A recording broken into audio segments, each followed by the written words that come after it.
আসসালামু আলাইকুম। আপনারা সবাই কেমন আছেন? আজকে আমি রেসিপি নিয়ে এসেছি চিকেন রেজালা বা মুরগির রেজালা, যে যেটা বলে খুশি। এখন মুরগিগুলো ধুয়ে কুটে নিয়েছি।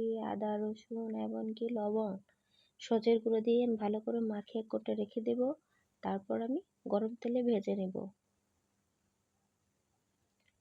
আমি এটার জন্য মশলা রেডি করেছি: বাদাম, এলাচ, গোলমরিচ, জয়ফল, জয়ত্রী, কিচমিচ, তেজপাতা, পেঁয়াজ, কাঁচামরিচ সব কিছু দিয়ে আমি মশলাটা ব্লেন্ড করে রেখে দিয়েছি।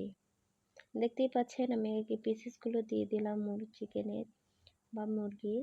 এটা ভাজা হয়ে গেলে এই পিঠ পিঠকে আমি ভালো করে ভেজে নেব। ভাজা হয়ে গেলে আমি রেখে দেব।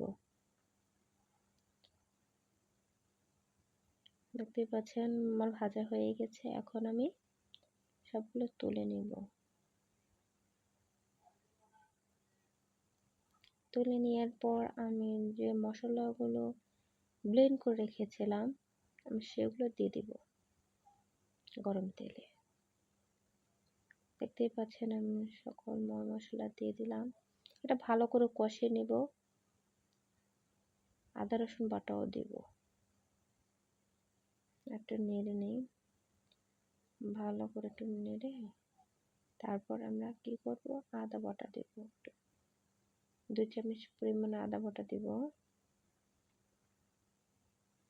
দিয়ে একটু ভালো করে কষিয়ে নেব। কষিয়ে নিয়ে হয়ে গেলে মাংসগুলো দিয়ে দেব। ও 1 চামচ সজের গুঁড়ো দিয়ে নিয়েছি। আমার ভালো লাগে সজের গুঁড়ো দিলে, খেতে ফ্লেভার আসে, গন্ধ আসে, ভালোই লাগে। তো হয়ে প্রায় কষিয়ে গেলো প্রায়। কষানো প্রায় হয়ে গেছে। দেখতেই পাচ্ছেন তেল ছেড়েছে। এখন আমরা মাংসগুলো দিয়ে দেব। আস্তে আস্তে দিবেন।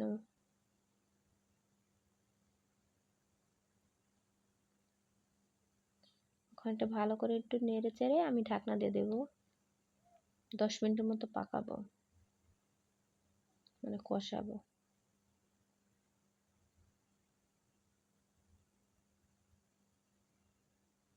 দেখতে পাচ্ছেন এখন ঢেকে দেব আমি।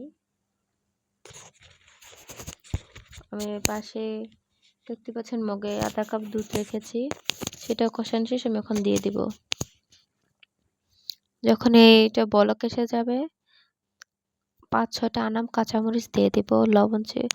লবণ দেখে দিয়ে লবণও দেখা হয়েছে। দেখতে পাচ্ছেন অনেকটা ঝোলটা অনেক মানে শুকাই গেছে। এখন আমি কাঁচামরিচ দিয়ে দিলাম।